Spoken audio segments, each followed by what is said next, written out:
E aí, pessoal, tudo bem? Estamos aqui começando mais um CunhaCast. Eu, Dr. Guilherme André, a minha Carol cunhada, Amaro. a Carol Amaro. E hoje estamos recebendo mais um convidado super especial. Hoje a doutora Ariadne Bassetti, angiologista, cirurgiã vascular e especialista em anti-envelhecimento. Então, Ariadne, prazer enorme te receber aqui. Obrigado pelo seu tempo, dividir conosco seu conhecimento, que eu sei que é imenso. E bem-vinda. Bem-vinda. A gente vai chamar de Adi. Obrigado, Carol. Obrigado. Podemos te chamar de Adi? Com certeza. A gente estava aqui nos bastidores, né? Super empolgados. Boa. O que vem por aí. Eu não me identifico com a doutora. Eu sou uma pessoa, tá? E dentro do conhecimento que eu tenho, eu quero ajudar quem está próximo de mim. Esse é o meu objetivo. Maravilhosa. Obrigada. Legal, Adi. Então, bom, se apresenta pro nosso público, conta um pouquinho aí da sua história, fica à vontade. Ok. Eu me chamo Ariadne Bassetti, eu sou cirurgiã vascular, a primeira cirurgiã vascular do estado, numa fase onde praticamente não existia mulheres, né, nas cirurgias do mundo. Eu fui bastante discriminada no começo, Olha. Tá? Foi difícil, né? Nós somos talvez a primeira geração que conseguiu um pouquinho de liberdade de escolha no que faz. E com o passar do tempo na minha clínica, eu comecei a ficar muito incomodada com o apelo das minhas clientes de não acolhimento na fase da perimenopausa. E por causa disso eu comecei a estudar o anti-envelhecimento. Que legal. Que hoje é um tema que está super em alta. Pois é, ela né? foi, tipo, eu pude acompanhar durante a faculdade, né, a gente vai passando por várias especialidades e o sócio, né, digamos assim, mentor, que eu sei da história da Ariadne, foi meu professor na faculdade, né, e também, enfim, a Ariadne, eu vi ela fazer essa transição, essa complementação, essa ampliação, melhor dizendo, da área de atuação dela, de uma angiologista vascular, cirurgiã vascular tradicional, para todo esse outro braço da medicina, que lá atrás, como você falou, 20 anos atrás, não se falava, não existia, né? Como é que foi isso? Como é que você resolveu, então, um pouco mais a fundo, passar a ter essa área de atuação também, que hoje está tão em alta? Além de ser cirurgiã e que eu adoro a prática da cirurgia, eu adoro o acolhimento com o paciente, tá? Quando você se permite dar ao paciente um tempo para ele confessar para ele o que ele mais sente, você descobre que a gente, na nossa prática diária, nos protocolos, a gente não atende a expectativa do paciente. E aí eu resolvi começar a ouvir e a tentar ganhar conhecimento para ajudá-los. E é legal essa parte do envelhecimento, porque antigamente a mulher, ela meio que tinha que aceitar, né? Era comum. Estou envelhecendo, estou com 40 e poucos anos. É normal agora eu não ter libido, é normal eu não ter disposição, é normal eu ver o meu corpo despencar, perder massa muscular. E quando que você sentiu assim que as mulheres começaram a te procurar para resolver essas questões? Fala, não, eu não quero isso, me ajuda. Já tem muito tempo que a gente está buscando isso? Na verdade, as mulheres têm uma timidez em falar sobre isso, muito grande, tá? Porque 40 anos você é muito jovem. Perfeito. Muito jovem, né? O que acontece com as mulheres aos 40 anos e com os homens? Os homens, entre 40 e 50, eles estão no auge da vida profissional, tá? Eles são assediados sexualmente porque poder é absolutamente sedutor para o sexo feminino e a mulher começa a decair. Né? É o coroa gato, né? O grisalho e a mulher... Ai, tá velha. Você vê que uma mulher que assume os cabelos brancos é super contestada. Super contestada. Até hoje, né? Hoje um pouco menos. Mas assim, exceto as francesas, que são mais ousadas, no resto do mundo... Se você falar, eu vou deixar meu cabelo grisalho, suas amigas vão falar, não faça isso, pelo amor de Deus. Sim. E o que acontece? As mulheres murchavam nesse período. Murchavam porque diminuía o libido, murchavam porque se sentiam feias, começavam a engordar sem ter uma razão mais racional. E aí, a compensação disso vinha com o aumento do consumo de açúcares, porque os açúcares eles têm um efeito pare, um efeito festa, comparável à cocaína. Então, o que acontece? Você começa a consumir mais açúcar, e isso acontece com as mulheres, nós mulheres sabemos disso, na TPM. Uhum. Porque como cai a progesterona, a gente tem uma depressão, porque a progesterona é super importante para acalmar o cérebro, e aí a gente consome açúcar, tá? E aí você engorda. A compensação. Buscando um conforto, né? E engorda de uma forma péssima. Porque açúcar é tudo de ruim, né? Uhum. Você tem diabetes, tem pré-diabetes, tem inflamação de artérias, pensando então no lado vascular.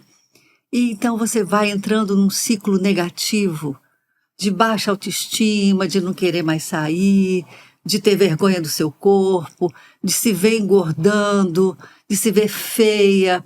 Aí que você começa, então, nessa fase, perder os hormônios sexuais. Você tem as pitoses, né, as quedas. A mama cai, o períneo relaxa, você começa a ter perda urinária, que inicialmente começa com um espirro, mas depois, às vezes, num esforço na academia, né, Carol? Sim. E aí as mulheres precisam começar a usar um absorvente, primeiro um absorvente pequeno, e vai isso numa progressão. E como elas não falam isso, elas evoluem até o ponto de precisar de uma cirurgia. Quando você pode, e aí você pode falar sobre isso, né, um estímulo da musculatura pélvica com os exercícios pélvicos, você pode proteger. Sim. E, inclusive, se não prevenir, evitar, né? postergar Postergar, bastante. perfeito. Uhum. Bastante. Perfeito. E aí, Carol, o que você faz nessa parte aí? Não, eu sempre fiz essa parte de... Sempre não vou... Vamos falar a verdade. Mas assim, como eu atuei na área de educação física mais de 20 anos presencialmente, chegou um momento que eu percebi essa reclamação da mulher. Ai, Carol, e eu via que não era comum. Ai, Carol, eu tô acordando 3 vezes à noite pra fazer xixi, né? E aí eu comecei a me voltar pra isso. Fui fazer uma pós na área hospitalar porque a gente não aprende na faculdade, infelizmente. E aí eu entendi que tinha que incluir exercícios de fortalecimento de assoalho pélvico, que era uma coisa que antigamente a gente não fazia. Era só, né? Vamos malhar a perna, o bumbumzinho, fortalecer o abdômen. Depois a gente passou a ter um olhar, uma visão mais completa da mulher, né? No período pós-gestação, diástase, mas isso é uma coisa recente. Assim, se for ver, é uma coisa bem recente que tem muitos profissionais que ainda não fazem. E como, né, a medicina e a maioria das profissões ainda tem um olhar muito masculino, isso era considerado esperável. Do envelhecimento. Natural. E tá velha. aceita. E aí, nessa fase, a gente tem muitas separações. Uhum. Muitas separações. Pelo conflito, né, do homem não compreender isso da mulher. E eu adoro quando eu recebo um casal. Porque o homem precisa compreender o que está acontecendo com a mulher. E que é muito mais hormonal do que afetivo. Para ele poder ajudar. Porque o melhor hormônio sexual se chama ocitocina, que é o hormônio do afeto, né? E quantas vezes um casal de 20, 30 anos de casado se abraça? Perfeito. Sabe? Chama para jantar, dá umas flores, surpreende. O que acontece quando a gente chega em casa? Você tira sua roupa, né? Você estava bem arrumada no seu trabalho, você põe uma roupa larga, velha, prende o cabelo, tira a maquiagem, põe um chinelo. Cadê a sedução? Famosa roupa de mendigo, né? Pra ficar em casa. A mulher se monta para ir pra rua e dentro de casa ela meio que se desmonta. Mas peraí, você tem recebido, então, muito casal, no sentido, tipo, quase uma terapia de casal? Ou é a mulher que leva o cara sob sua orientação? Como é que foi essa dinâmica? A primeira queixa dela, ela vem sozinha.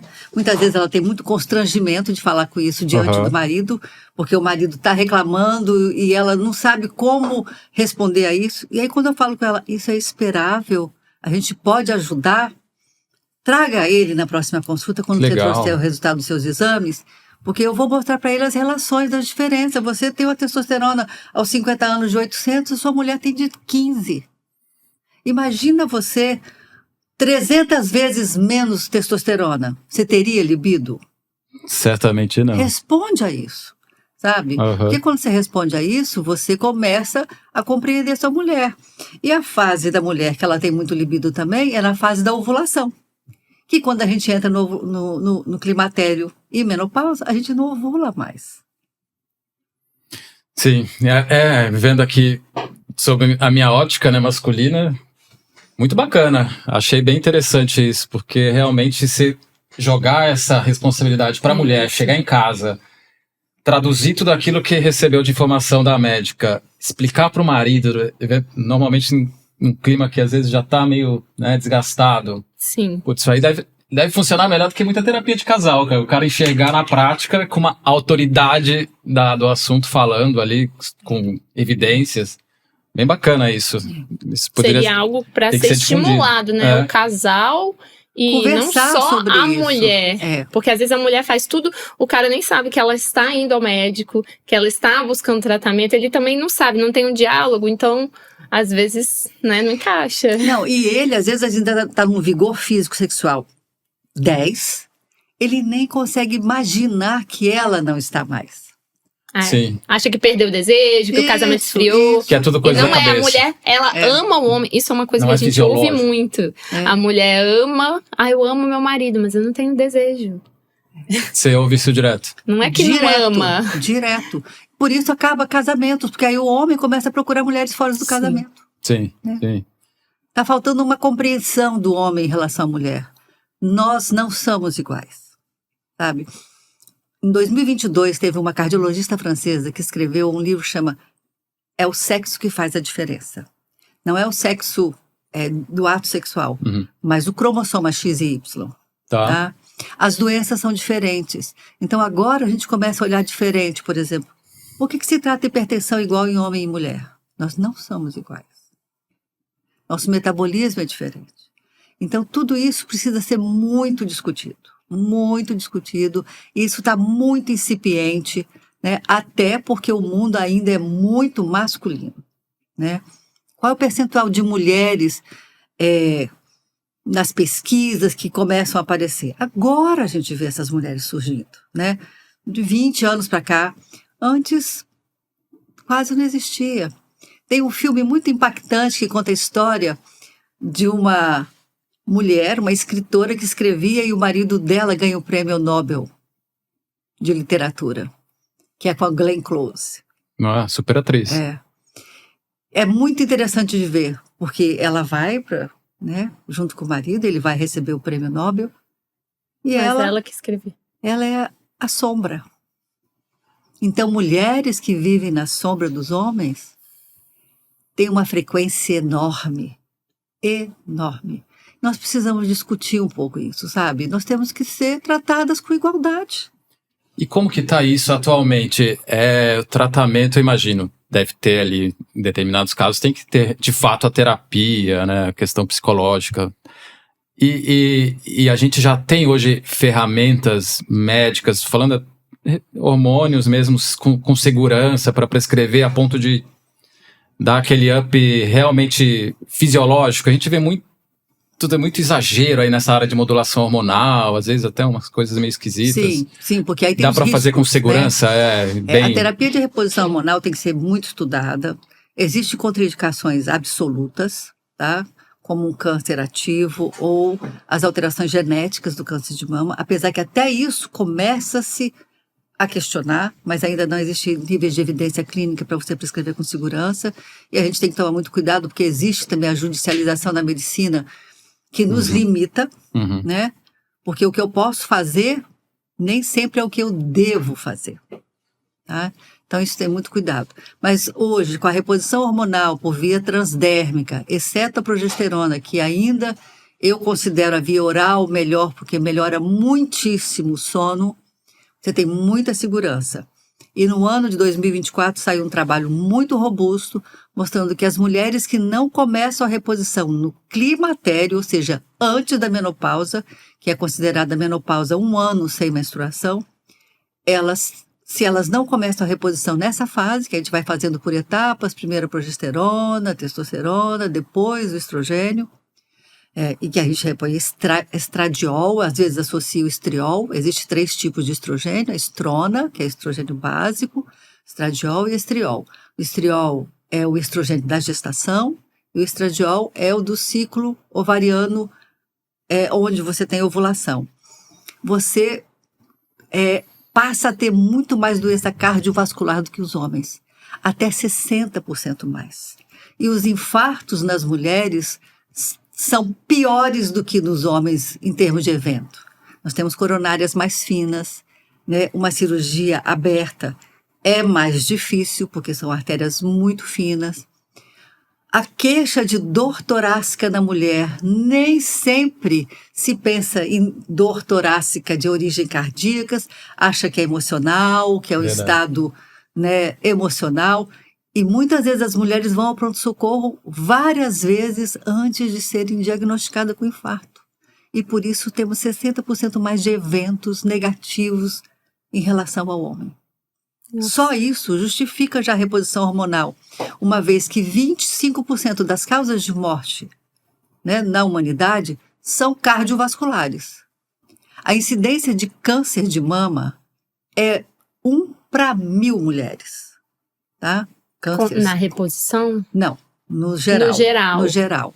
Existem dados associando, assim, estudos robustos, como o que você falou, associando a reposição ao desenvolvimento de câncer, ao aumento? Se você usa em altas doses, você aumenta a incidência. Por isso, o segredo é baixas dosagens. Você não vai ser mais uma menina de 20 anos, tá? Mas você tem que ter o mínimo para ter uma lubrificação vaginal, tá? Para ter uma energia vital. Uma coisa que acontece nessa fase que é grave para nós, do ponto de vista de trabalho, principalmente, é o fog mental. Tá? Já ouvi falar, sim. De repente você não lembra, eu olho para ela, gente, eu conheço ela, eu conheço, como que é o nome dela? Sabe, eu a vi 1000 vezes, né? Não consigo lembrar o nome. Nem né? sempre é natural, então, né, moçada? Não, esse fog mental tem muito a ver com essa falta de hormônio no cérebro. O cérebro da mulher precisa desesperadamente de progesterona. Agora, uma dúvida prática aqui de um cara. Tipo, a gente até brincou disso já. Tipo, as mulheres... Terminou a fase da pediatria, a mulher já começa, ginecologista. E o cara fica largadão lá, só volta ao médico aos 40, 50, quando chega a hora do uro. Tá faltando um pouco mais de atenção nessa área dos ginecologistas? Você acha, com todo respeito à moçada, enfim, talvez esteja aí um pouco do problema? Eu acho que isso está mudando muito, tá? Porque o que acontece?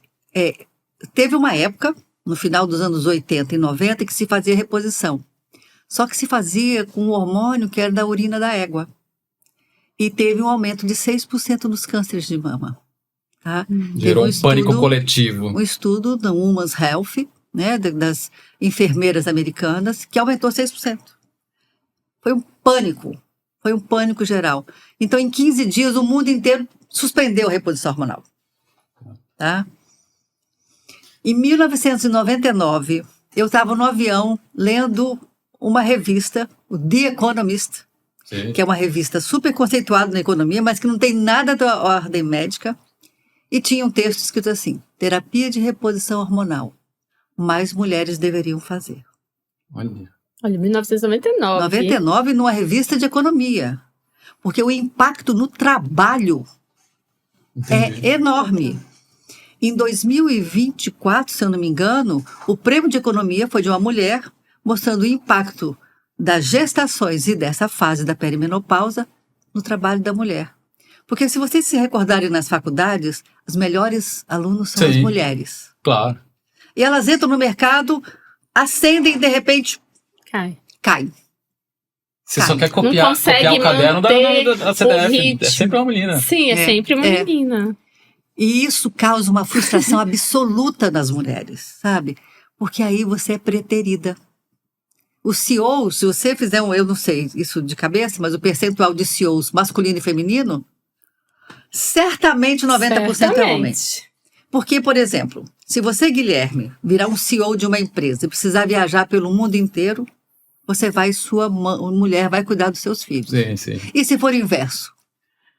Você vai dar pulinho desse tamanho assim, ó. Punk, eu sei.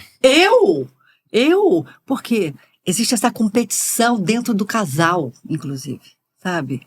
E a gente tem que parar com isso, a gente tem que ter um caminho, né, de parceria, um ajudando o outro, porque senão causa muita frustração.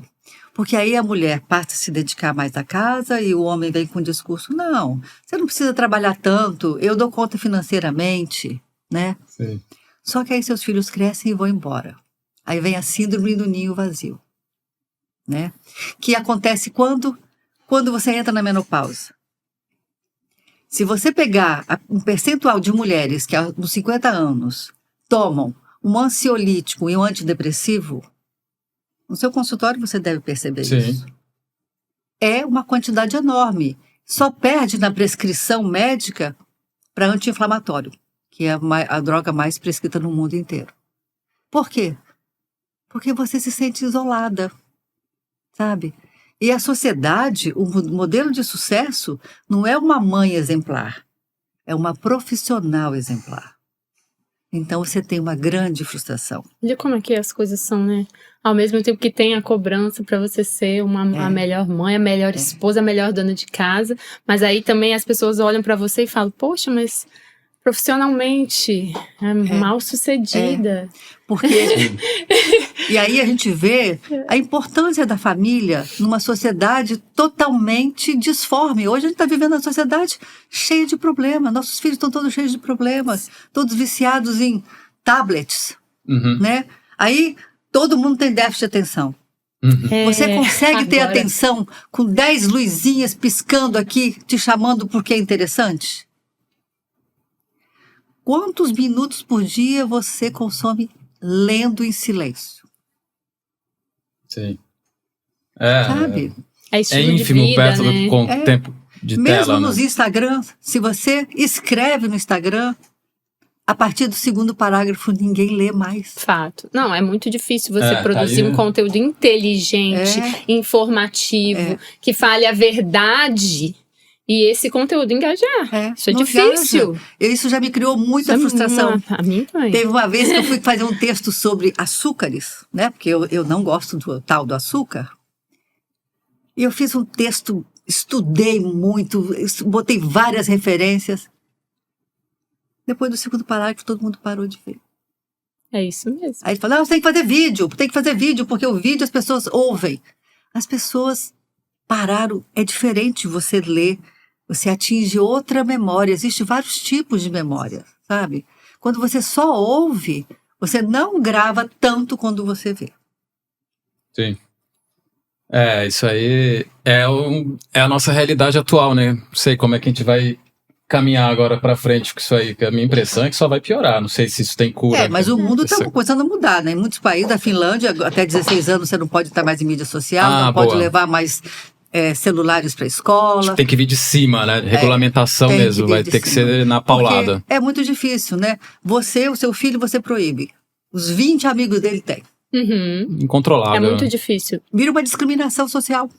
Sim. E a própria escola hoje passa várias coisas que tem que ter um tablet, entendeu? Que tem que ter. E tem uma coisa, o que os alunos fazem hoje? Eles põem 2 textos no tablet, eles colam e copiam e põem uma letrinha entre os dois. E a gente era aqui, ó, cadê escrever? Papel, como almaços. Lembra que a gente escreve? Porque a sua memória da sua rotina, você esquece. O que você comeu ontem no café da manhã, você sabe? A gente esquece rapidinho. Esquece, gente, é natural. Eu estou estudando agora, existe uma autora que eu gosto muito, ela chama Lisa Genova. Ela é uma neurologista que só escreve sobre doenças neurológicas. Inclusive tem um filme que chama Ainda Alice, com a Juliana Morrone, Still Alice, né, em inglês, que é baseado no livro dela que fala sobre Alzheimer, né? E eu estou estudando agora a memória, né? Porque ela fala assim no livro, que nas palestras que ela dá, todo mundo fica desesperado perguntando sobre Alzheimer, que é o medo de todos nós. Sim. Né? Mas eu estou esquecendo onde eu botei minha chave, eu esqueci coisas de rotina. Rotina se esquece. Se você não lembrar, com o passar do tempo, anota, põe lá no calendário, porque você vai esquecer algumas vezes, tá? E ela falou uma frase no livro que eu achei fantástica sobre a definição do Alzheimer. O Alzheimer não é esquecer uma chave. O Alzheimer é se esquecer. É, pesado. Você vira um livro fechado. Você não sabe mais quem você é. E por isso é muito difícil lidar com a família. Você imagine você lidar com a sua mãe que não sabe mais quem você é. É forte isso. É muito difícil. É muito difícil. E aí, às vezes, você delega o cuidado para uma cuidadora porque você não consegue lidar com essa frustração, né? E aí a sociedade te condena porque você botou uma cuidadora para cuidar da sua mãe quando deveria ser você. Até 2 gerações atrás, nas famílias, uma das mulheres era escolhida para cuidar dos pais. Ela não tinha direito a casar. Então isso ainda está impregnado na nossa memória. Isso é muito recente, né? Tudo isso precisa ser discutido, sabe? Boa. Tudo isso precisa ser discutido. A forma de morrer. A gente precisa discutir a forma de morrer. Ninguém quer nem falar de morte, né? Mas nós temos que falar. A gente não discute. Esse é o evento final da nossa vida. Né? Acho que a gente já sabe. Como você quer morrer? Você escolhe como você quer nascer, né? Os pais conversam como vai ser. Sim. Da morte ninguém conversa. É fundamental.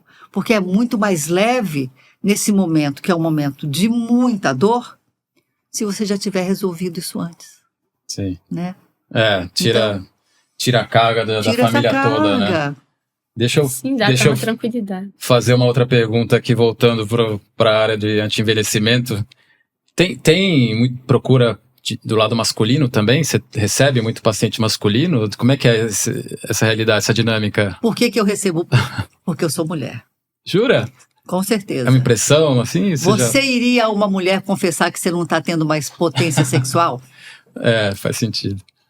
Difícil. Talvez não. Difícil. Sabe? Talvez com a esposa, né? Pudesse. Aí, quando vem através da esposa. Isso. Tá? Porque a andropausa, ela se comporta diferente, tá? Além de diminuir a sua potência, o seu tempo de ereção, vem com uma irritabilidade do tamanho do mundo. Enquanto a mulher fica triste, o homem fica irritado. Vira um cavalão. E aí... Ignorante. Ele imputa à mulher a incapacidade dele. Tá. E olha que para os homens, hoje em dia, é facílimo, porque você tem os vasodilatadores penianos e a testosterona. Para o homem, é inquestionável o uso. Tá? O que o homem precisa melhorar? A barriga. Boa. Tá? Porque a gordura do homem é intra-abdominal, diferente da mulher que é subcutânea.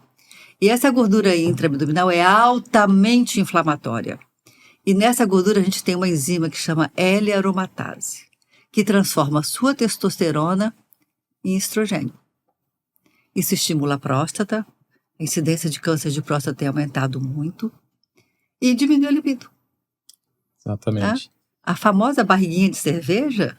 Que é um orgulho, às vezes, que o homem acha bonito, né? Pois é. Porque na mulher... Deus me livre e guarde. Agora o cara tá lá barrigudo e quer uma mulher magrinha sem barriga. De 20 anos mais nova, de preferência, né? Sim. Pois é, sabe? Aí você, Carol, né? Como que os homens te procuram para fazer atividade física? É pela saúde? Não, é sempre crescer o peitoral, o bíceps... Não, a mulher, sim, a mulher tem vindo muito por ansiedade. Hoje, para a mulher 40 a mais, a saúde mental, a atividade física está muito relacionada. Ela já entendeu, ela entende que quando ela faz, ela melhora. Agora, o homem, não. E você sabe que tem estudos que mostram... Você não vê o homem querendo tratar a depressão com exercício? Não, homem, eu quero fazer alongamento. Mobilidade. Não existe. Só cresce meu bíceps. Só quando machuca. Meu bíceps, meu peitoral. Não enche o saco, é isso aí. E tem uma coisa. Existem trabalhos mostrando que a atividade física para a mulher tem o mesmo efeito antidepressivo da maioria das drogas antidepressivas. Sim. Você quer cuidar da sua saúde ou tomar uma medicação para te enganar?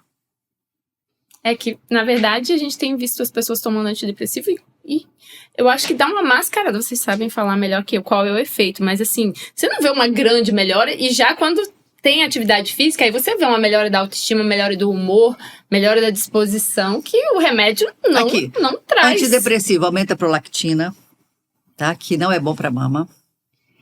Atrapalha demais a mobilidade intestinal. Então, geralmente quem toma antidepressivo é constipada. Ser constipada, a gente às vezes não pensa na palavra enfesada.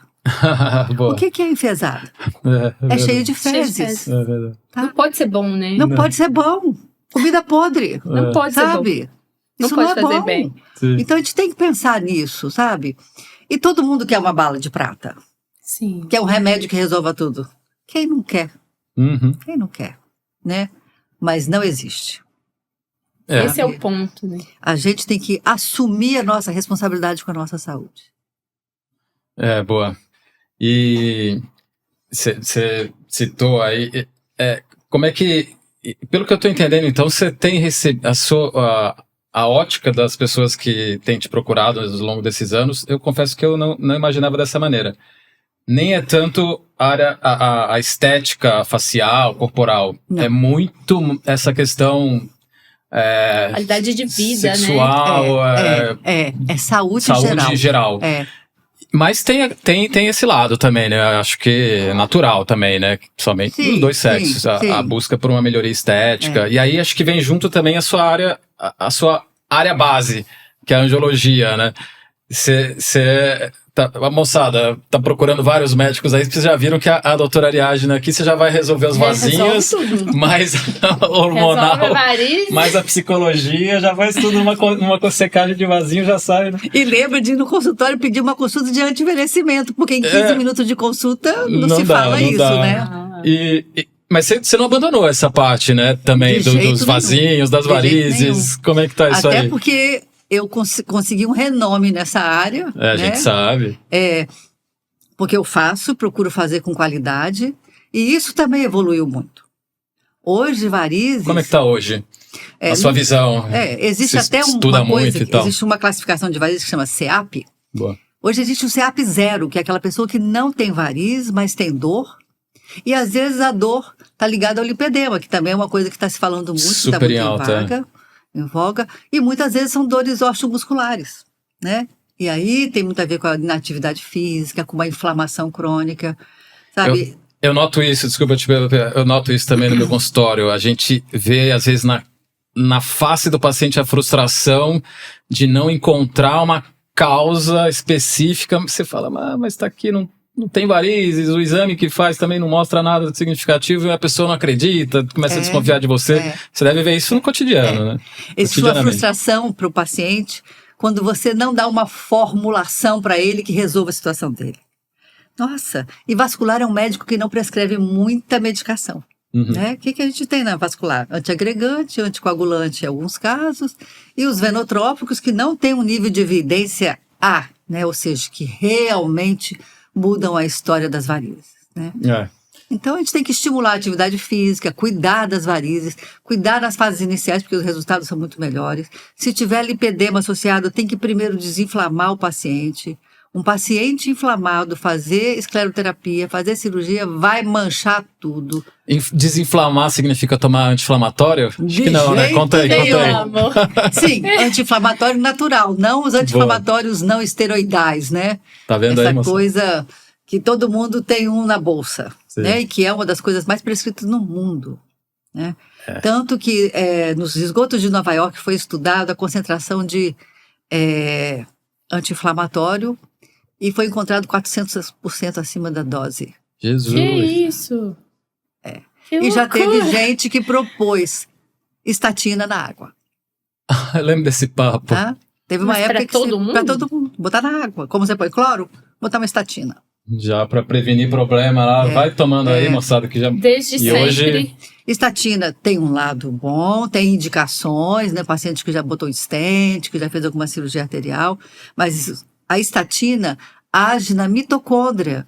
A mitocôndria é a fonte de energia celular, é onde produz o ATP. Todo mundo que fez uma escola já ouviu falar de ATP, né? No ciclo de Krebs. Se você não tem ATP, você não tem energia, sua célula fica velha, né? Você sofre necrose celular e não apoptose, que a apoptose é uma morte programada para poder vir uma outra célula no lugar, né? Então, estatina tem que ser usada com indicação.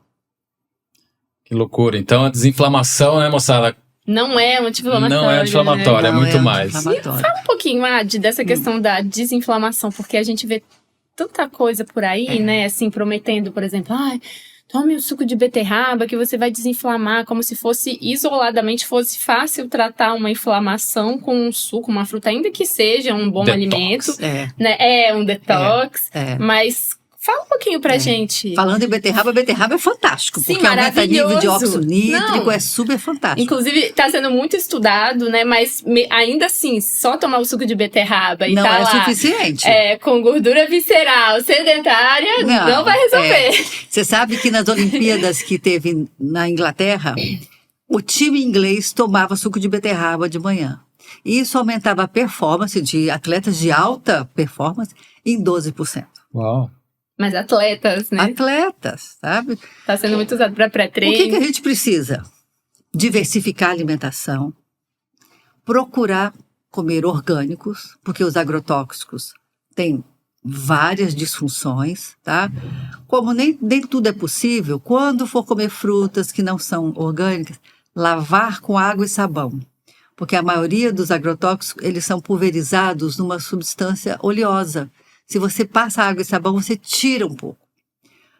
Os agrônomos aconselham você comprar, por exemplo, um tomate, imaginando que ele foi colhido num dia, chegou na distribuidora no dia seguinte, chegou na sua casa no terceiro dia, aguardar mais 3 ou 4 dias, que é o tempo da ação desse agrotóxico desaparecer. Legal, não sabia. Dica boa. É uma coisa simples, né? Para você resolver coisas, né, que às vezes são mais complexas, que nem tudo a gente consegue orgânico, né? Não, sim, e assim, nem é acessível para a maioria. Também, E tem uma coisa que eu hoje sou inimiga, o plástico. Eu lembro de conteúdo seu na rede social que me influenciaram. Conta da história do microplástico. Nunca mais coloquei nada por causa dela. Tampa de plástico, pelo amor de Deus, não. Primeiro que o micro-ondas já altera o valor nutricional dos alimentos, né? Sim. E o plástico, ele é um bloqueador endocrinológico. Olha a quantidade de tiroidite de Hashimoto, que na faculdade a gente aprendia como uma doença de uma frequência muito baixa. Tá todo mundo com, né, bloqueios tiroidianos, está muito ligado ao plástico, sabe? Porque no plástico e nos glicosatos, né, nos pesticidas, tem xenoestrogênio. Xeno, escondido, estrogênio de estrogênio, que bloqueia a nossa tireoide e que destrói a flora intestinal. Então, não para plástico, tá? Vamos estimular, né? Garrafas de vidro e evitar mesmo, né, no geral. Quando você toma um cafezinho num copo plástico, seja de papel por fora, por dentro é um filme plástico, você absorve 2.000 partículas de microplásticos. Em 2021, a Science publicou um trabalho na Austrália estudando placas de carótida. 60% das placas eram plástico. Tá vendo? O legal da AD é que ela vai fundo na evidência de alto nível. Sim. É tudo trabalho robusto, ela sabe com segurança, assim, então isso que é legal. E que loucura, né? E agora, eu gostei muito de um conteúdo que você fez, falando um pouco do intestino, né? Tem essa história de que o intestino é um órgão subvalorizado, digamos. Muita gente acha que é só um tubo de passagem e ali está o foco de um monte de problemas, né? Foi assim que a gente aprendeu na faculdade. O intestino é um tubo de passagem, tá? Só que aonde você absorve os nutrientes? Exato. No intestino. Se as vilosidades do intestino estiverem edemaciadas por um processo inflamatório, você tem um aumento do espaço entre as células. Entra macromolécula. Macromolécula, para o nosso sistema imunológico, é igual antígeno. Você faz o quê? Anticorpo. Ou seja, você reage fazendo inflamações. Então, aumenta as alergias, aumenta as doenças autoimunes, aumenta as enxaquecas. Então, a gente precisa desinflamar o intestino. E tem uma coisa, hoje você comeu uma coisa que não foi muito legal, uma porcariazinha. Em 3 dias, as velocidades se recuperam. Então, não é um drama total. De vez em quando, ultrapasse o limite, mas resgate os valores nutricionais, porque isso é fundamental para uma vida saudável. Boa. Um pé na jaca de vez em quando tá liberado, então. Só não vai fazer todo dia. Só né? não pode fazer todo dia. E Acho não, que pelo aí amor de Deus, para o povo tá se refrigerante, perdendo né? nisso, Nossa, né? verdade. O povo quer fazer pé na jaca sempre, A né? gente tava falando, acho Todo que dia refrigerante, aí falar, porque é zero. Hoje em dia tem Estava- muito isso, né? Deus me livre. É zero. Porque dá a impressão de usar que pode adoçante toda hora. destrói a flora intestinal. O que é quando, por exemplo, você usa sucralose, que é um açúcar modificado que você não absorve? Ótimo, você não vai fazer pico de glicemia. Mas na hora que você sente o gosto de doce na boca, na língua, você manda uma mensagem de doce. O cérebro não sabe se é sucralose, sacarose, mel ou qualquer coisa doce. E o que ele manda fazer? Pâncreas, prepara para estar vindo açúcar, libera insulina. Aquele pico. O que acontece? Pré-diabetes. E isso ninguém fala. Resistência aumentada, né? Tem se falado, acho que ultimamente, né, com Mas essa questão. eu tenho visto muito assim as pessoas falarem, eu quero me permitir, então eu tomo uma coquinha zero. Não faz mal uma coquinha.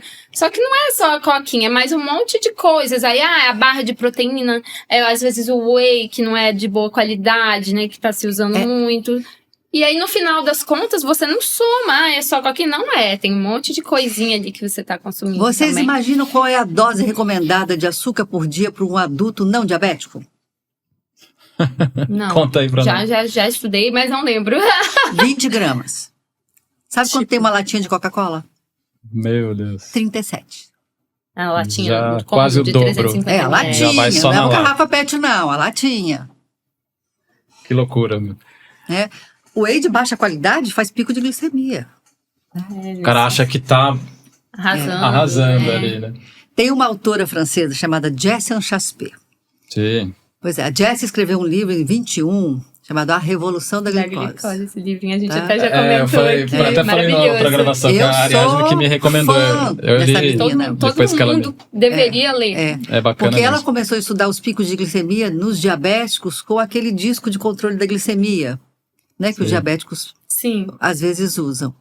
E ela descobriu que os seus picos de glicemia e de queda da glicose e aumento então da insulina depende da forma como você come, tá? E do seu estado emocional. Tá?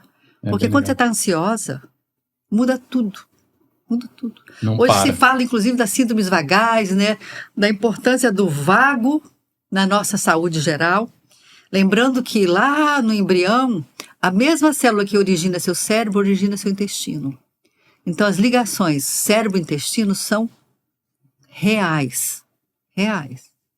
O que acontece numa situação de muito estresse? Às vezes você evacua. Sim, muito comum. Verdade. E o que é isso? Um momento de ansiedade. Liberação de adrenalina, gente. Verdade, que loucura. Tá? Então, isso precisa ser valorizado. Né? Há muito se estuda glúten, porque, na verdade, o trigo é um alimento universal. Só o trigo que a gente come hoje não é o trigo original, que era sarraceno, né? E o glúten é altamente inflamatório, inquestionável, e esse trigo anão de altas produções, dessas grandes fazendas, é muito inflamatório. É muito refinado. Então, você tem que deixar para de vez em quando, né? Deixa eu aproveitar. Eu acabei cortando a Adi, que a gente está caminhando para o final. Eu não posso deixar de pedir para ela falar um pouquinho mais, até para eu aprender também umas novidades aí, dadas famigeradas varizes. Então, conta um pouquinho mais, que sua experiência é gigante, você, como tá claro para todo mundo, é super atualizada. Conta, então, primeiro, vamos fazer o seguinte, vamos, de repente, falar para a moçada a sua definição de varizes. Tem muita gente que nem sabe, eu vejo isso no dia a dia. É a pessoa que tem dúvida, será que é varizes? Vamos fazer esse... Tá, Conta então, pra assim, gente. Falando em poucas palavras, varizes, né? Existem as primárias e as secundárias. As secundárias são pós-trombose ou um trauma muscular que levou uma lesão dos vasos naquela região. E a grandíssima maioria são primárias. Então, você tem um caráter hereditário. Por que dá mais nas pernas? Pela nossa posição bípede. A gente sobrecarrega o sistema venoso. Né? O sangue desce, coração bombeando e a favor da gravidade. E subir. Subir depende de válvula competente e de musculatura. Né? Entra de novo a questão do exercício aí. A atividade. Se você tem pouca musculatura e tem uma válvula incompetente que já foi gerada assim, né, hereditariamente, você vai ter varizes, né? Então... E uma adenda, moçada, as válvulas que ela está falando são válvulas nas próprias veias, não aquela válvula famosa do coração. Tem que estar boa também, lógico, mas... E as válvulas são mais frequentes quanto mais distal é o membro e menos para cima, à medida que a gente vai aproximando do abdômen. Então, a gente tem que ter uma boa performance muscular. Panturrilha é o coração periférico, né, a batata da perna. Quando você usa, por exemplo, uma sandália plataforma, que você não faz o movimento de flexão do tornozelo, você vai inchar, você vai sobrecarregar o sistema venoso e a longo prazo vai facilitar as varizes. Nós, mulheres, temos os impactos das gestações, os próprios hormônios femininos, que são vasodilatadores, que facilitam, então, as varizes. E a gente tem que tratar. E quanto mais cedo você tratar, melhor o resultado. Porque existe uma classificação e você vai progredindo até chegar a uma fase de inflamação da microcirculação.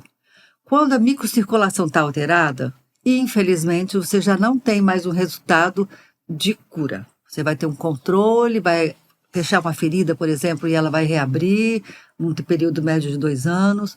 Nós temos uma limitação enorme do uso de meias elásticas por causa do nosso clima, porque você imagine, existem veias em 2 compartimentos das pernas. Um muscular, se você faz atividade física, você o protege, e um subcutâneo, que não tem nada que o proteja ali, é um tecido frouxo que cede ao calor, cede à estase, quando você está sentada há muito tempo, parada há muito tempo em pé. Você já deve ter visto histórias de soldados que estão em pé numa parada e de repente caem. Eles caem porque o sangue fica retido na perna, faz uma hipotensão e cai, é síndrome vagal, né? Às vezes é síndrome vagal, às vezes só para estar parado, eles têm que se movimentar. Se você olhar na frente do Buckingham, o soldado anda de um lado para outro. É para não ficar parado o tempo inteiro. E as varizes podem ser tratadas de várias formas. Tá? Existe a forma clássica, que chama stripping, que é a retirada da safena quando as varizes são tronculares. Mas hoje existem tratamentos alternativos menos agressivos, como os lasers, né? As termoabração, que tem lasers de radiofrequência. E ainda um que, na minha opinião particular, e os trabalhos mostram isso também nas grandes sociedades, que é a espuma, que é para casos específicos. Espuma não é para jovem. 2, 3 anos depois você tem certo, recidiva. É para quem não pode fazer cirurgia. E existe a cola que, infelizmente, não pegou. Tá? É uma técnica muito cara. Então, acabou que não foi em frente. E tem as escleroterapias, que são para aqueles vasinhos. Então, varizes, a gente considera, do ponto de vista médico, as veias esverdeadas que estão no subcutâneo. As que estão na pele são microvarizes. Aí existem alguns tipos de microvarizes, umas que são mais vermelhas, que aí geralmente tem um componente arterial associado, são de difícil tratamento. Essas, talvez a melhor terapia seja os lasers transdérmicos. E tem aquelas arroxeadas que respondem melhor, e muitas estão associadas a varizes reticulares não safênicas, que se forem maiores do que 3 milímetros, idealmente você a retira primeiro para diminuir então a pressão sobre essas veias e ter um resultado mais satisfatório. Enfim, é um tratamento que tem várias etapas, você não alcança em 15 dias, você não pode ir em dezembro para o seu verão, porque você não vai ter um bom resultado, e é um tratamento permanente. Não tem cura, né? Não tem cura, você faz, vai melhorar, não some na primeira sessão, tá? Não se frustre achando que você vai, eu fiz 2 sessões, não sumiu nada. Não vai procurar some, outro. Não some, vai subir depois de 3, 4 sessões. Até porque a gente injeta um líquido esclerosante, que se eu injetar em grande quantidade, eu faço uma úlcera. A úlcera pode acontecer em 1 para cada 30 mil casos, mas se eu injetar em grandes volumes, eu faço uma úlcera ou uma trombose. Porque essas microvarizes vermelhinhas, por exemplo, que existe uma ansiedade enorme do paciente para tratar e ela responde super mal, você injeta mal, pega o ramo arterial, você faz uma ferida. Você ganhou uma cicatriz pro resto da vida. Boa. E tem, a gente estava conversando também, e tem a questão das varizes pélvicas, né? Que você também foi uma pioneira, você e seu grupo, né? José Maria e tal, foram pioneiros no Brasil, né? E o que é isso? A gente tem recebido, acho que cada vez mais isso está sendo difundido, mas ainda é pouco, né? Até dentro da vascular existem médicos que não acreditam nas varizes pélvicas, né? Nos anos 2000, nós começamos a ter contato com o professor Javier Monedero na Espanha, que é o grande pioneiro no mundo de varizes pélvicas. Ele fazia flebografia de todo mundo e começou a ver. e que a relação de recidiva das varizes na perna tinha muito a ver com varizes pélvicas, além de uma síndrome chamada síndrome de congestão pélvica, que são mulheres que têm dor na pelve no período menstrual e são dores incapacitantes. Dor pós-relação sexual, urgência urinária pós-relação sexual e que precisam ser tratadas. Em cirurgia vascular, a gente considera o sistema venoso abaixo do diafragma torácico uma única coisa. Então, se você tem aumento da pressão intraabdominal, você vai ter também na perna. E as varizes recidivam, e geralmente são varizes em posições diferentes das clássicas varizes de safena que estão na parte interna da perna. Às vezes é na parte posterior, às vezes no glúteo. Quando você vê uma varize no glúteo, você tem que investigar a pelve. Se você tratar só a parte distal, vai recidivar. Então, eu devo alertar uma coisa para as mulheres. As varizes recidivam, às vezes, com uma frequência que vocês não conseguem entender e ficam frustradas e insatisfeitas. Muitas vezes essas varizes vêm da pelve e isso precisa ser investigado. Não só pela síndrome da congestão pélvica que eu comentei anteriormente, mas porque ela é a causa da origem das varizes na perna, tá? Porque elas se conectam. Variz, imagine como as raízes de uma grama, elas se interconectam. Você não tirou um pedacinho e o resto está tudo ok. Elas se interconectam e vai reaparecer, tá? E você estava dizendo que está fazendo um estudo sobre um outro tipo de tratamento das varizes pélvicas que pode ser meio que revolucionário aí no nosso cenário, né? Principalmente porque é mais barato, né? Boa. A embolização pélvica clássica, indicação, é um cateterismo que se faz pelo braço ou pela virilha, se encontra as varizes através de radiologia, né, de imagens radiológicas, e se injeta uma espuma e uma mola, né? Existe mola de liberação controlada, as molas clássicas, para fechar essas veias. Porque a variz pélvica está para o homem como a varicocele está para o homem como as varizes pélvicas estão para a mulher. Só que a varicocele é visível. E os planos de saúde pagam o tratamento da varicocele porque dá impotência. Mas não pagam o tratamento das varizes pélvicas nas mulheres, tá? Esse é um problema no nosso dia a dia. E aí a gente tem que buscar alternativas, né? Aí uma das alternativas é fazer a espuma densa por via membro inferior, guiada por ultrassom, injetando então essa espuma densa nesses pontos de fuga. São pontos de fuga, você não trata a causa primária, que seria a insuficiência da veia gonadal, principalmente esquerda, mas que melhora enormemente os sintomas e que pode ser repetida periodicamente. Legal. Tá? E é uma coisa super acessível, fácil, né? Você pode fazer no consultório, desde que você tenha um Doppler portátil que seja, né, um Doppler ultrassom portátil você consegue fazer e você resolve muita coisa desse jeito. Que legal. A doutora Fanilda, super referência também. Vocês já estão tocando, estamos fazendo bons resultados inicialmente. Com um bom resultado. Que sorte a nossa, né? Show! Você não faz ideia da dificuldade que é no mundo dos convênios.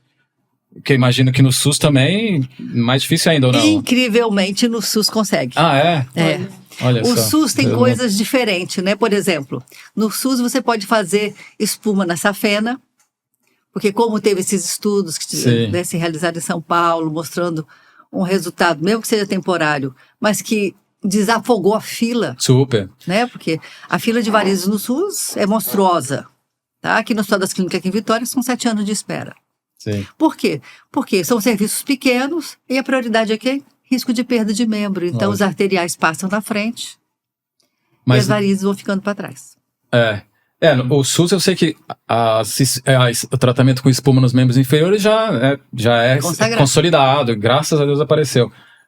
Agora, a embolização tradicional para varizes pélvicas, o SUS tem eles liberado? autorizam uma mola de Jean Turco, nos hospitais legal, universitários, pelo menos trabalhando no SUS há um tempo já. E a espuma densa é fácil, né? É uma substância que não é cara e você consegue fazer. Muitas vezes, se não tem mola, você faz só espuma. Exatamente, isso eu já fiz algumas vezes. Os médicos brasileiros, eles têm uma grande criatividade. Adaptação. Famoso se vira. Vai no que tem. Alguma coisa vai melhorar, com certeza. Com certeza. Antes de acabar, de estar caminhando para o fim, mas eu tô com isso na minha cabeça. Diante de tudo que você falou, eu queria que você olhasse para essa câmera e conversasse com as mulheres, assim, que estão querendo arrumar a casa, sabe? sentindo todos esses sintomas Olha que só. você falou, e aí por onde ela começa, assim, sabe? Eu quero dar o primeiro passo, mas às vezes a mulher tá tão perdida, são tantas reclamações, elas não sabem nem por Boa. onde começar. Então, primeiro, E você sabe. vocês precisam ser ouvidas por alguém, tá? Alguém que então consiga te dar um norte de como seguir, o que fazer, conversar com seu marido, né? Conversar na família. A sociedade precisa entender o papel da mulher na família, do papel na sociedade, uma vez que a família é a célula máter, né, da sociedade. Valorizar isso, nós estamos sendo pouco valorizadas como mães, tá? Encontrar no médico respaldo para se tratar, se cuidar, estimular a atividade física, valorizar o sono, porque isso é fundamental. Vivendo em cidades com alta intensidade de luz, com muito barulho, isso é difícil. As mulheres que trabalham em regime noturno são extremamente doentes. A grande maioria é hipertensa, é obesa, sabe? E por que elas trabalham assim? Às vezes para compensar e de dia estar em casa com a família. Então essas mulheres precisam ser valorizadas, escutadas e orientadas do ponto de vista geral.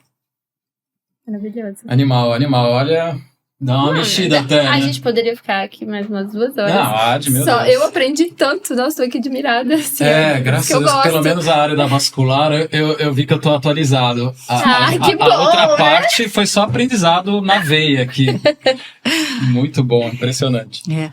A gente tem que aprender a escutar, né? Sim, nossa, eu tô aqui, assim, pra mim é um prazer. Te agradeço. Não, e aos realmente. nossos clientes ou Sim. pacientes. Mas Sim. é bom a gente também, por exemplo, de outras áreas que não a medicina, também, sabe, buscar esse tipo de conhecimento que às vezes a gente não busca, fica muito assim, qual exercício para crescer o quadríceps, sabe? E não vê o aluno como um todo, o que ele tá sentindo. E você imagina o lipedema, como que você faz crescer a coxa dessa pessoa que tem uma camada assim de gordura em cima? E imagina você julgando a mulher, né? Você é preguiçosa. Você não tá fazendo, a mulher não tá fazendo dieta, você fala, não está, porque não tá desinchando. E aí, toda dolorida, encosta, sente dor, hematoma, correu, volta roxa. Desconforto nas pernas, né? Boa. Animal. Bom, Adi, então... Vou agradecer. Temos que parar, né? Marcar porque o tem próximo, uma limitação, né? porque senão ia 3 horas aqui só de assuntos, que ela é muito fera. E ela, assim, né? Eu falo, gente, quem tem o conhecimento, vocês conversam, não é algo assim, né, que dói, é tão flui a conversa. Maravilhosa, obrigada. Não é à toa que é disputada, né? Marcar consulta com ela não é fácil, mas eu tô quem sabendo bom, aí, né? o pessoal conta.